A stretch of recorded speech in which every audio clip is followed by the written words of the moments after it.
사업에 실패하거나 사정이 어려워진 영세 자영업자가 세금을 체납할 경우에 이 세금을 면제해주는 제도를 정부가 그동안 시행을 해왔습니다. 그런데 위장폐업 등의 부작용이 발생하고 또 일반 납세자들과 형평성 문제가 불거지면서 이 제도를 폐지하기로 했습니다. 자세한 소식 취재기자 연결합니다. 정인아 기자. 네, 정인합니다.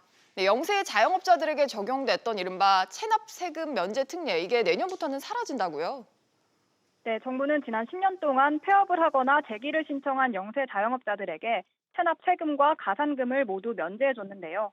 기획재정부가 지난 7월 발표한 세법 개정안을 보면 내년 1월 1일부터 영세 자영업자의 체납 세금 면제 특례가 사라집니다.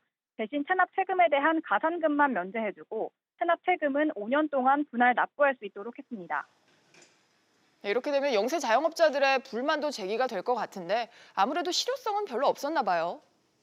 네, 기획재정부는 국책연구기관인 조세재정연구원에 해당 법안에 대한 예비타당성 조사 연구 용역을 맡겼는데요.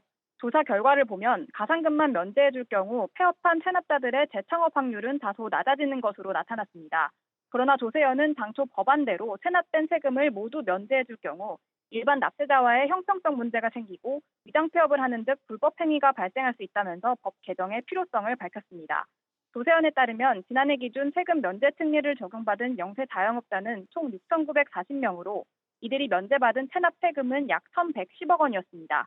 그리고 이 영세 자영업자들이 면제받은 가산금은 약 396억 원이었습니다. SBS CNBC 정인합니다. 생산자 물가가 2달 연속으로 하락했습니다.